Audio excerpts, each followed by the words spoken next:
Da igreja na paz do Senhor Jesus, amém? Amém, igreja? Glória a Deus, é sempre um motivo de muita alegria estar aqui compartilhando a palavra do Senhor com os irmãos. Toda vez que o pastor me faz esse convite, eu fico muito feliz, fico muito alegre, porque é um prazer, é uma alegria estar aqui congregando com os irmãos também nesse domingo. O Senhor já tem falado muito aos nossos corações, através dos louvores que aqui foram entoados. E Ele tem uma palavra para o nosso coração nessa noite. E quem veio ouvir a voz do Senhor? Eu quero convidar a amada igreja, sem perca de tempo, a abrir comigo a sua Bíblia em Êxodo, capítulo 2.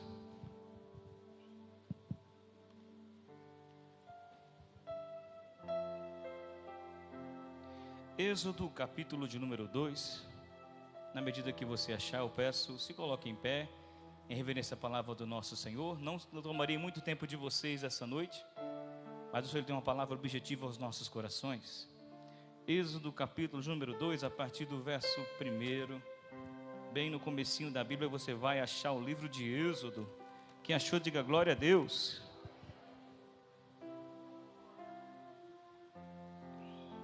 Glória a Deus. Assim diz a palavra do nosso Senhor. Foi-se um homem da casa de Levi e casou com uma descendente de Levi. E a mulher lhe concebeu e deu à luz a um filho. Vendo que era formoso, escondeu-o por 3 meses. Não podendo, porém, escondê-lo por mais tempo, tomou um cesto de junco, caletou-o com betume e piche, e pondo nele o menino, largou no carriçal à beira do rio. Deixe marcadinho, coloca a Bíblia no teu assento. Levante sua mão de adorador para o céu comigo assim. Faz assim, ó, chacoalha a mão assim, ó. Diga assim, que toda perseguição, com fé, vamos lá, que toda perseguição, saiba que eu estou no propósito do Senhor. Vamos falar com o Senhor Jesus. Pai, fala conosco nessa noite através da tua poderosa palavra. Que o Espírito Santo seja nesse momento iluminando o nosso entendimento, para que possamos compreender com clareza as suas escrituras e aquilo que o Senhor quer falar ao nosso coração nessa noite. Que ela venha ser lâmpada para os nossos pés e luz para os nossos caminhos, e que venhamos sair daqui cheios e cheias, transbordantes da presença do Senhor, direcionados pelo teu propósito. Em o nome de Jesus, amém e amém. Você pode se assentar dando glória a Deus.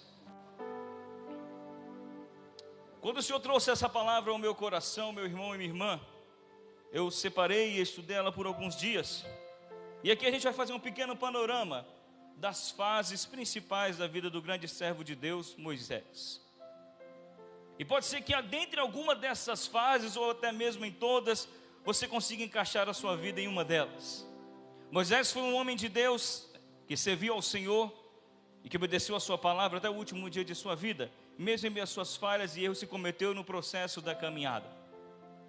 Já nesse primeiro versículo nós vamos ver acerca do nascimento de Moisés. Trazendo para o contexto histórico, o povo de Israel neste momento estava crescendo. E Faraó, com medo de que se cumprisse a profecia que já havia sido dita, que da semente da mulher nasceria um menino que esmagaria a cabeça da serpente. Ao ver que o povo de Deus está crescendo, neste momento ele decreta que todo menino que nascer naquele tempo seja morto. Joquebede estava já grávida de Moisés. Todos nós que estamos aqui passamos por lutas e dificuldades, porque estamos dentro de um propósito. Enquanto estivermos sobre essa terra, perseguições irão se levantar, porque estamos dentro de um propósito. Mas aquele que prometeu e que tem um propósito sobre as nossas vidas é fiel para nos manter de pé, para que o nome dele seja glorificado através do propósito. Moisés, antes mesmo de vir a esse mundo, já enfrentava lutas e perseguições gigantescas, já sentia o peso da opressão que estava se levantando, já sentia o peso da perseguição ainda no ventre de sua mãe. Talvez você não saiba como chegou aqui essa noite, ou não saiba porque foi escolhido para o Senhor, e também não entende o porquê de um propósito sobre a sua vida. Mas eu quero lhe dizer uma coisa, meu irmão e minha irmã: todos nós que estamos aqui nesta noite, estamos sendo guiados por um propósito. Você está aqui, o inimigo não te tocou, até tentou, não te destruiu, porque existe um Deus que zela de você. Mesmo em minhas fraquezas, as lutas, os ferimentos que você possa ter enfrentado ou encontrado no decorrer dessa vida passageira, a mão do nosso Deus Todo-Poderoso tem te sustentado. Porque Deus, para proteger o seu propósito, Ele também protege a você. Deus tem cuidado de mim. Diga para esse irmão que está lá: Deus tem cuidado de você. E quando existe um propósito na vida de alguém, certamente nós sabemos que o inimigo ele ataca, e ataca de diversas formas, porque ele quer de alguma forma barrar o propósito, para que o nome do Senhor não venha a ser glorificado, e constantemente ele é frustrado em suas tentativas. Mas eu entendi uma coisa nessa minha curta caminhada com o Senhor, que se a guerra no começo, é porque no final tem glória de Deus. Duas pessoas entenderam.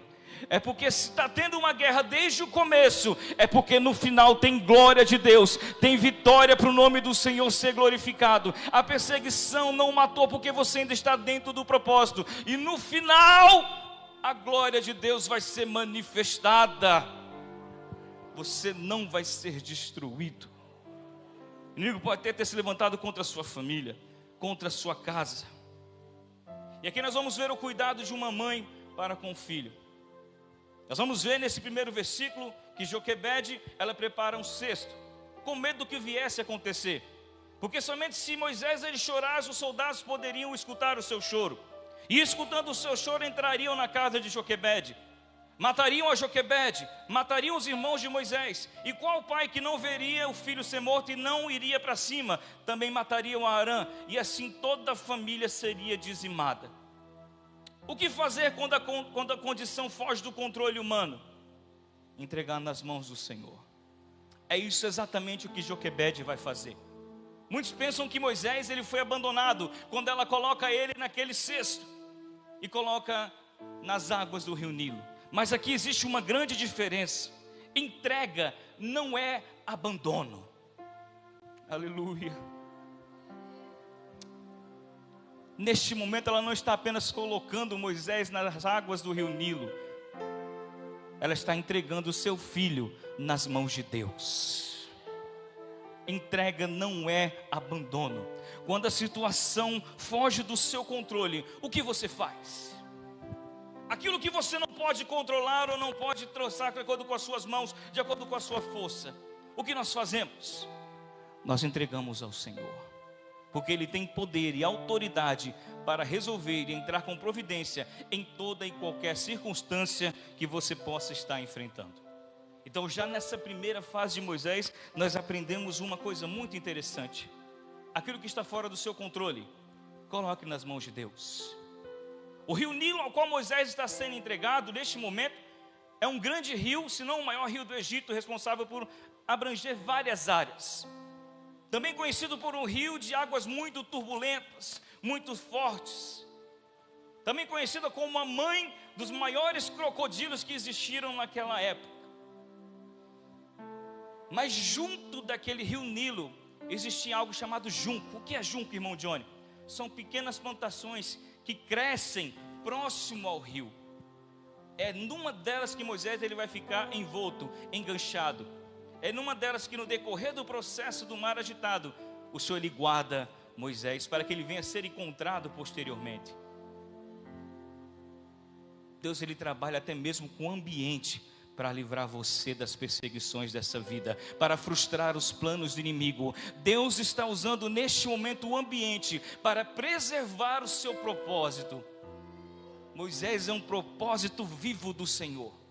E antes mesmo que viéssemos nos formar no ventre de nossas mães, o Senhor já sabia o propósito ao qual nós viríamos estar vivendo. É por isso, meu irmão e minha irmã, que aquela doença na infância não te matou. É por isso que aquele acidente não te destruiu. É por isso que aquela prova que estava preparada para decretar os fim dos seus dias não teve sucesso. Não duvido eu que em meio àquelas águas agitadas, crocodilos não viessem tentar chegar perto do lugar onde estava Moisés, do cesto a qual estava Moisés. Mas assim como o Senhor enviou um anjo para fechar a boca de leões lá na frente de Daniel, certamente o Senhor enviou um anjo também para proteger o cesto a qual Moisés estava dentro. o Senhor Ele tem cuidado de nós. Imagina aqui comigo, isso eu estou dizendo, mas os inimigos tentando chegar para afundar aquele cesto, para fazer com que aquele cesto viesse a ser submergido, para que aquela criança viesse a naufragar em meio àquele mar envolto. Os inimigos, Satanás dando a ordem, destrua imediatamente aquela criança, e eles chegando na polpa da cestinha para tentar afundar a cesta, mas não conseguem. E Satanás fica desesperado e pergunta: por que vocês não conseguem? Porque acima desse cesto existem anjos guardando ele, existe uma proteção divina, é fogo, é glória, é unção. Nós não conseguimos destruir, afundar esse cesto.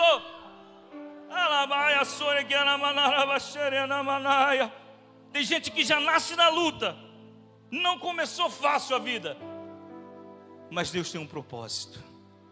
Talvez a sua trajetória até aqui não tenha sido fácil, e desde a sua infância você tem enfrentado lutas, e luta das piores das lutas. Pode ter começado difícil, pode ter começado arduoso, pode ter começado com perseguições, mas Deus é fiel para cuidar do seu propósito. Ele tem cuidado de você, Ele tem cuidado da sua vida como ninguém. Põe uma coisa na sua cabeça: você não é um erro, você não é uma circunstância do acaso, você não é uma obra imperfeita, mal feita, de um preservativo que possivelmente estourou e ali você veio a nascer. Você não sobreviveu a tudo até chegar aqui por uma força do acaso ou uma força do tempo. Quem criou você desde o ventre da sua mãe, quem te projetou, quem inaugurou sobre sua vida um propósito, sabe de todas as coisas. Ele sabe quantos fios de cabelo tem na sua cabeça. E até mesmo quando você não conhecia, Ele já te conhecia. Até mesmo você nem sabendo o que é propósito, Ele já estava cuidando de você como um propósito. Deus não vai deixar você naufragar em meio às adversidades dessa vida. Você é um projeto de Deus. Amém? Diga para esse irmão que está desacreditado essa noite, diga: você é um projeto de Deus.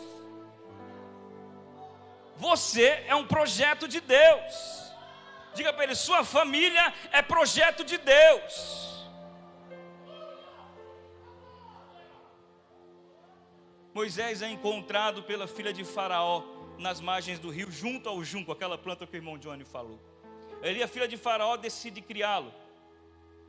E Moisés, ele cresce tendo acesso ao melhor da cultura egípcia naquela época. Cresce tratado como um príncipe, cresce com todo o conhecimento científico, mas ele não sabia quem ele era.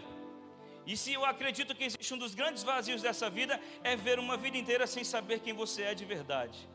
É você ter conhecimento sobre todas as coisas, ter conhecimento sobre muitos assuntos, mas quando você chega em casa você pergunta: quem eu sou e por que eu estou de pé?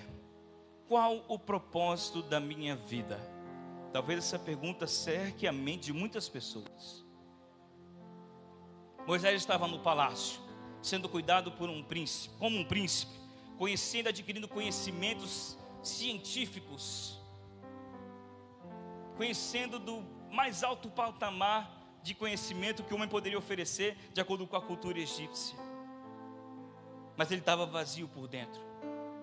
E eu quero fazer uma indagação aqui para você nessa noite. Quem Deus te chamou para ser? Qual o propósito que Deus te chamou para servir? Porque é exatamente a Ele que nós temos que ser totalmente fiéis.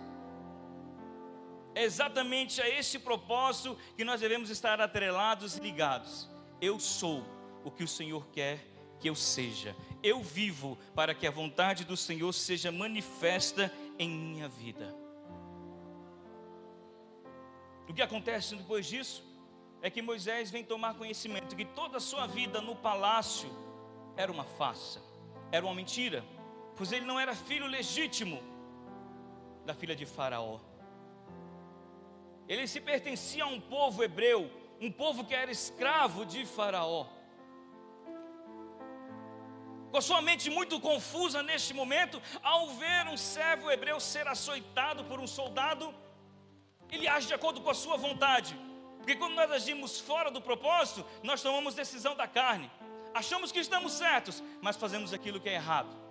E o que Moisés vai fazer? Ele fere o soldado egípcio e mata, para tentar proteger o povo hebreu, o hebreu que estava sendo açoitado. E ali o faraó toma conhecimento, e Moisés é obrigado a fugir do palácio, deixar tudo para trás. Ele vai se refugiar onde? No deserto. E o deserto também é provisão de Deus para mim e para você, amém? Porque a gente só enxerga Deus nas coisas grandiosas, em palácios, naquilo que eu posso fazer e de que maneira eu sou usado. Mas muitas vezes o deserto é necessário para ativar a nossa confiança e lembrar de quem nós somos verdadeiramente em Deus. O deserto, ele revela quem é você de verdade. No deserto, você quebranta o seu orgulho. No deserto, Deus ele te esvazia para depois te encher. Porque para compreender o que é um propósito, não tem como compreender com os pensamentos de quem vivia no Egito. Quem está entendendo? Para absorver e viver o sobrenatural, não dá para amoldar o que é sobrenatural com as coisas naturais dessa vida. Enquanto você tiver com o pensamento de quem estava no Egito, de quem dependia das coisas do palácio, você nunca vai entender o significado real do propósito. Deus ele permite o deserto sim, porque Ele quer que você se esvazie, para que Ele venha encher você da presença dEle. É necessário que venhamos nos esvaziar. No deserto você sabe quem verdadeiramente você é. Quem está entendendo em nome de Jesus? Deus esvazia. Ele passa 40 anos ali no deserto, apacentando ovelhas. Muitas vezes Deus ele se coloca em silêncio em nossas vidas. Moisés ele passa 40 anos no anonimato, longe do palácio, vivendo, cuidando de ovelhas, no deserto, escondido.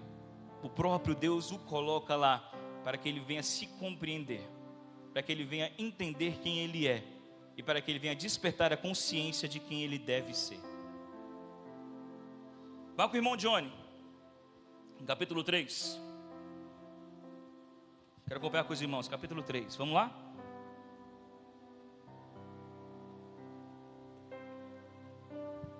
Aqui é o próximo passo. Apacentava Moisés o rebanho de Jetro, seu sogro, o sacerdote de Midian. E levando o rebanho para o lado ocidental do deserto, chegou ao monte de Deus, a Horebe. E apareceu um anjo do Senhor numa chama de fogo, no meio de uma sarça. Moisés olhou, e eis que a sarça ardia no fogo, e a sarça não se consumia. Então disse consigo mesmo: irei para lá, e verei essa grande maravilha. Por que a sarça não se queima? Vendo o Senhor que ele se voltava para ver, Deus, no meio da sarça, o chamou e disse: Moisés, Moisés. E ele respondeu: eis-me aqui. Deus continuou: não chegues para cá, tire as sandálias dos teus pés, porque o lugar que tu pisa é terra santa.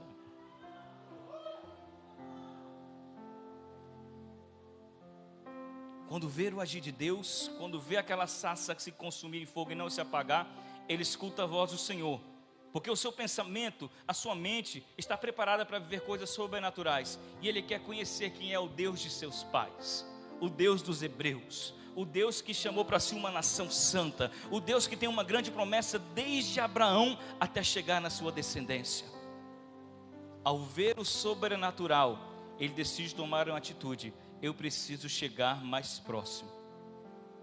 O que você quer dizer com isso, irmão Johnny?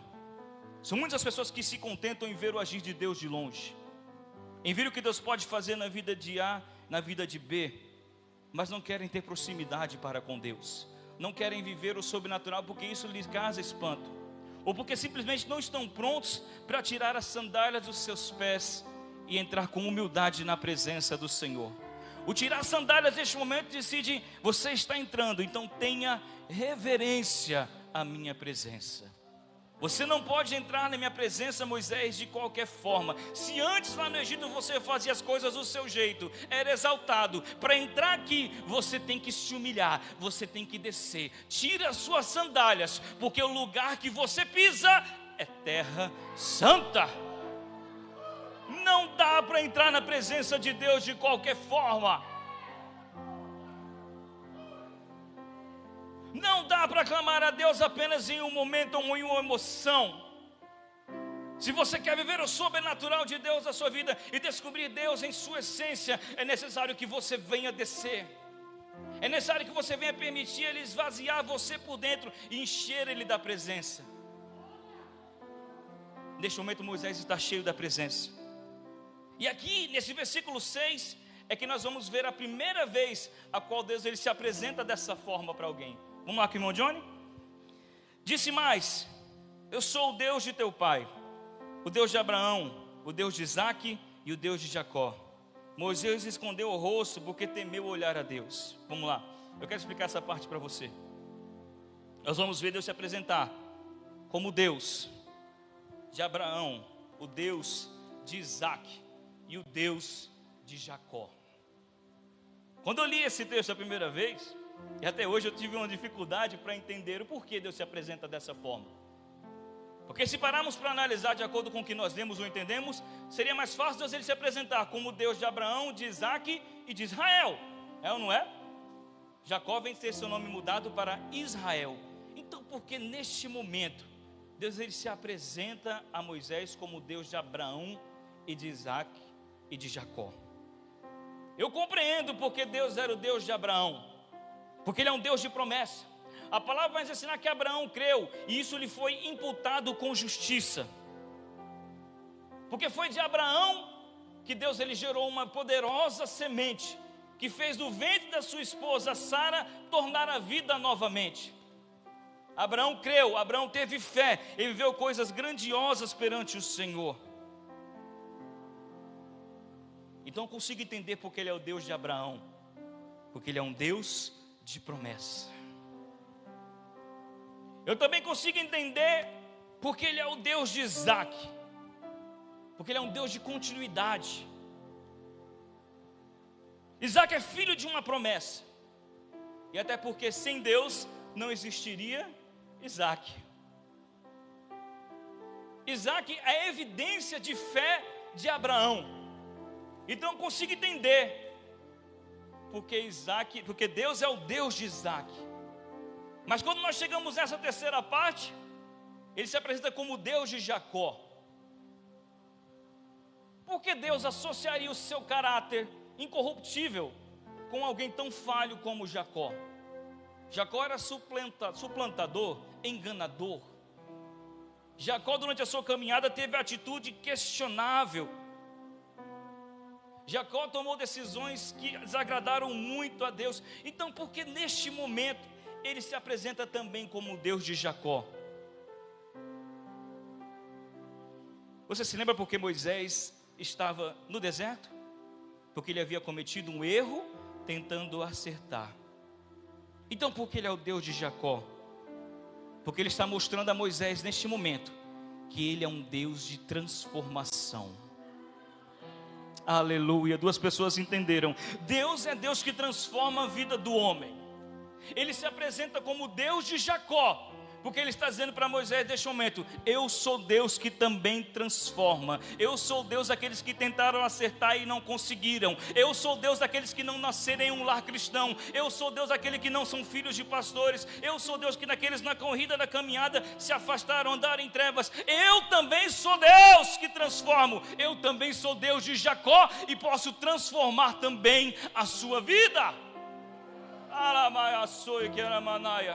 Eu sou Deus de Jacó. Ele está encorajando neste momento Moisés ao que ele tem a fazer logo em seguida, que é libertar o seu povo. Porque Moisés ele não se achava certo, porque ele tinha cometido um erro. E ele está dizendo: assim como eu fui com Jacó, Deus de Jacó, que transformou a vida de Jacó e mudei o nome dele para Israel, eu também sou o Deus que vai transformar. Porque não me importa se você errou, me importa com o que eu quero fazer da sua vida daqui por diante. Se fosse nos dias de hoje, talvez Jacó não fizesse parte do grupo dos diáconos, porque ele tinha atitudes questionáveis. Talvez não fosse alguém que tivesse oportunidades para pregar. Talvez não fosse querido por muitos no ministério, porque ele era enganador. Talvez exista um pouco de Jacó em cada um de nós. Mas o Deus de Abraão, de Isaque e de Jacó tem um propósito a cumprir na sua vida.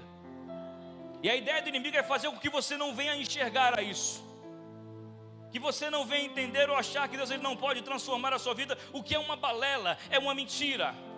Deus é daqueles que começaram bem e que fizeram tudo certo, mas também é Deus daqueles que cometeram erros, mas decidiram transformar a sua história. Deus é Deus na sua vida e Ele pode suscitar um grande milagre dentro da tua casa, porque você é um propósito, você é um projeto de Deus. Aleluia.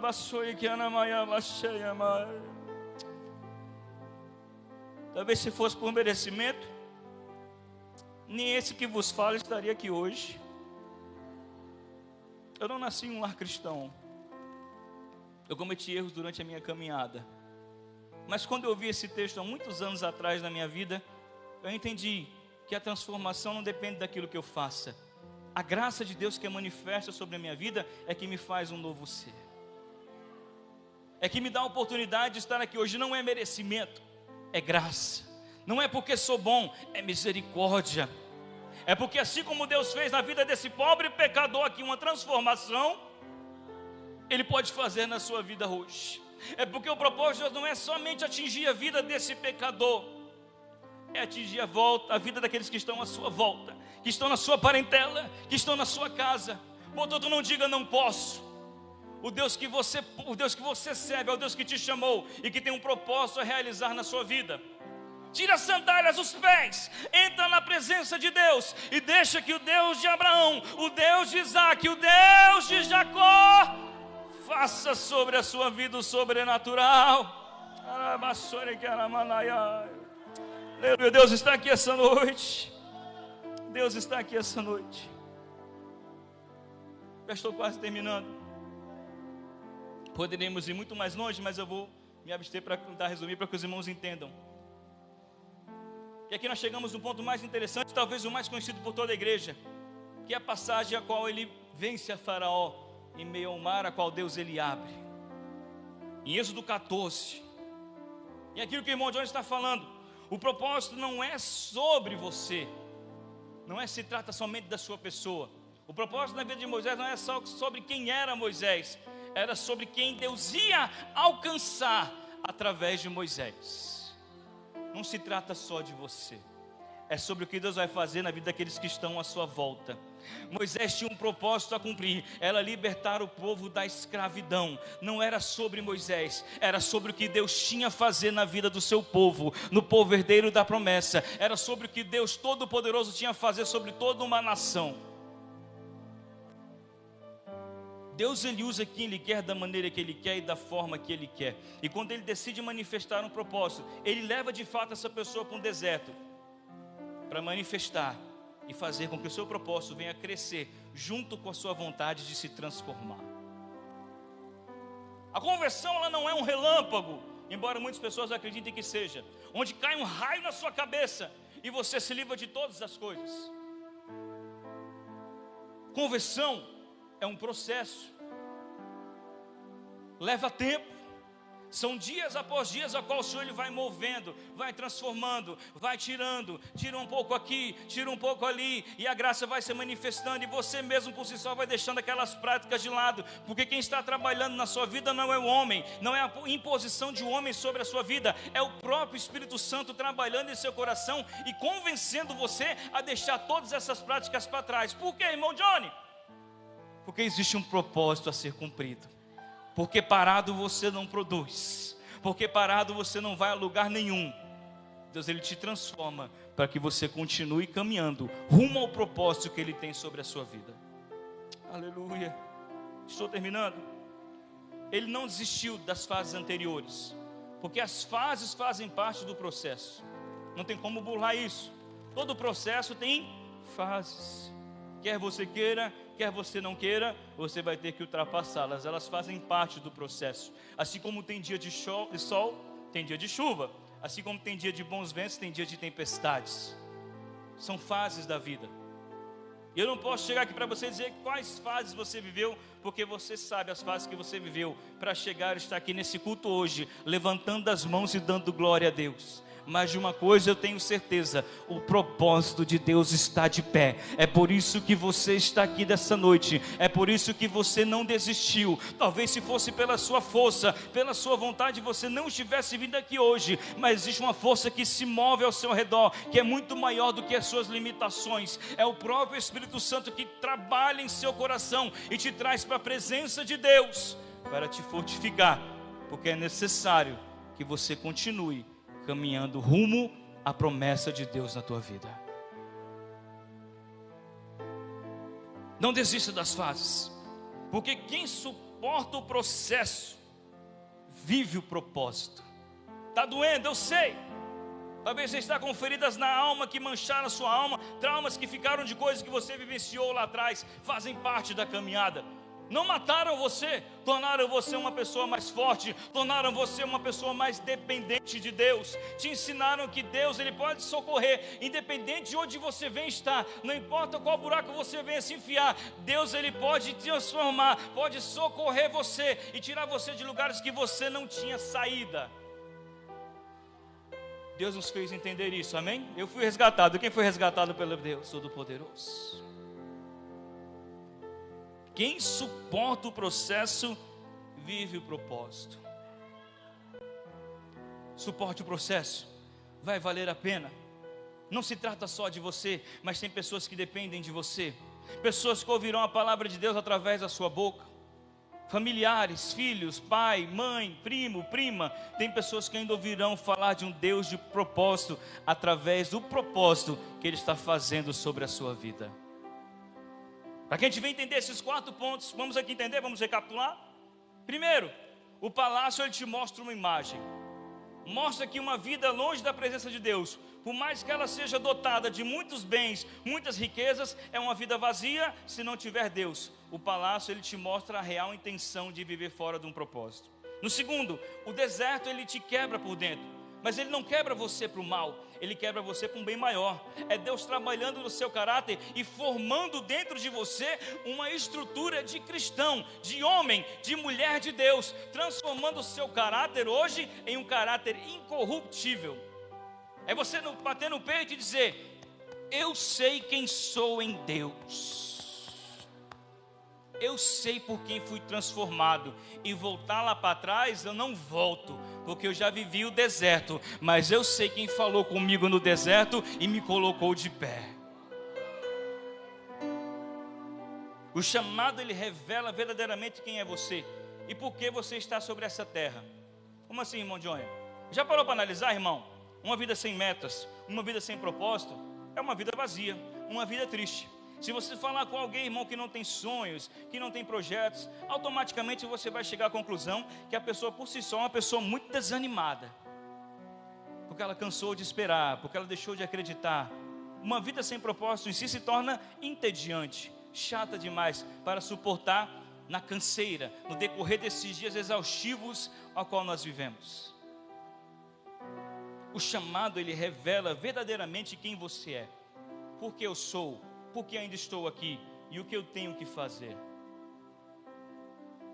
Por misericórdia, eu tenho a oportunidade de servir ao Senhor há 18 anos. Sirvo ao meu Senhor, há 20 anos, perdão, sirvo ao meu Senhor há 20 anos. Por misericórdia, não por merecimento. E o Senhor me tirou de trevas intensas, fez tudo novo na minha vida, me transformou dia após dia. Hoje, pela misericórdia e pela graça do Senhor, eu tenho muito mais do que eu pedi e tenho muito mais do que eu merecia. Hoje eu tenho minha casa, tenho minha filha, tenho minha esposa que está comigo aqui. E para a glória de Deus, eu e minha casa servimos ao Senhor. Eu e minha casa servimos ao Senhor.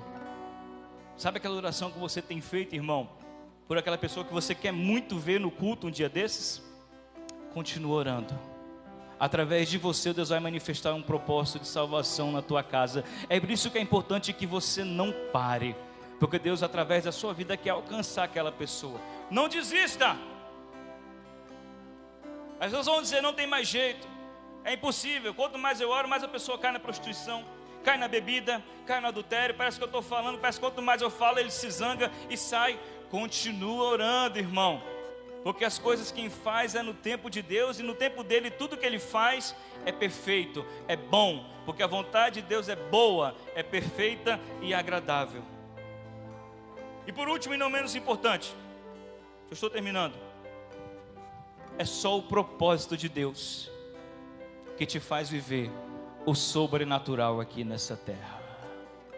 Quer ver o sobrenatural de Deus? Quem quer ver o sobrenatural de Deus sobre a sua vida? Quem quer enxergar com os olhos da fé e não com os olhos mais da carne? Quem quer edificar a sua casa hoje sobre uma rocha que é Cristo Jesus, o nosso Salvador, o nosso Redentor? Então não saia do propósito, não saia do lugar ao qual Deus te colocou, porque o Deus que te conhece desde o ventre da sua mãe tem acompanhado cada fase da sua trajetória. E se você chegou até aqui essa noite, se você nesse ano de 2026 está aqui adorando a Deus, é porque você está dentro do propósito e porque é necessário você continuar. Entregue as suas dores, as suas dificuldades perante o Senhor. Peça para Ele renovo, e Ele é fiel para renovar a sua vida. Peça para Ele misericórdia, e o poder de Deus vai se manifestar sobre a sua vida e vai colocar você de pé mais uma vez. Para que venhamos estar edificados sobre a rocha que é Cristo, é necessário que venhamos ser obedientes à sua palavra. Quer viver sobrenatural?